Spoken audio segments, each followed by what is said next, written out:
Ma maman me présente au cours d'une balade à un ancien ami de mon père qui me demande dans un français maladroit « Tu es quel ?» Je ne comprends pas très bien la question. J'hésite, puis j'y réponds en m'imaginant qu'il veut savoir mon niveau scolaire ou peut-être mon âge. Je suis à l'université en 2e année de lettres, lui dis-je. Mais le monsieur remit la tête et reprécise sa question. Je veux savoir si tu es Evalo, Esakpa ou Kondo. En réalité, le vieux voulait m'identifier par rapport à ma classe d'âge, puisque les 3 noms qu'il a cités représentent les principales étapes d'initiation du jeune dans notre milieu. Je n'ai pas de réponse à lui donner. Je n'ai jamais été initié. J'ai perdu mon père à 10 ans. C'est à lui que revenait la responsabilité première d'entreprendre le processus de mon initiation.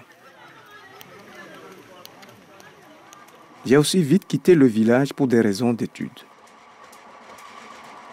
Personne ne m'avait encore jamais interpellé auparavant par rapport à mon initiation.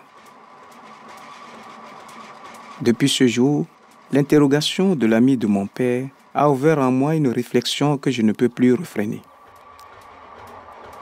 Qui suis-je par rapport au mien? Où est-ce que je me place exactement par rapport à mes racines? Je remonte dans mes souvenirs, j'essaie de me rappeler l'identité que mon père voulait me transmettre. Je réalise subitement que malgré mon évolution universitaire et ce que je sais de ma tradition, des différents rites initiatiques de mon village, il me manque fondamentalement ma carte d'identité culturelle qui doit en principe m'intégrer à ma société. Je me rends compte que je ne dispose d'aucun témoin matériel qui me rappelle d'où je viens. En me plongeant dans mon passé, je me rappelle que de son vivant, mon père me racontait que dans l'histoire, les Kabyais étaient un peuple guerrier, qui ne vivait que dans ces montagnes pour affronter l'ennemi et faire face à la rudesse de la vie. Du haut de ces monts, le Kabyais percevait facilement l'ennemi et l'attaquait volontiers à l'aide des rochers, des flèches et des arcs.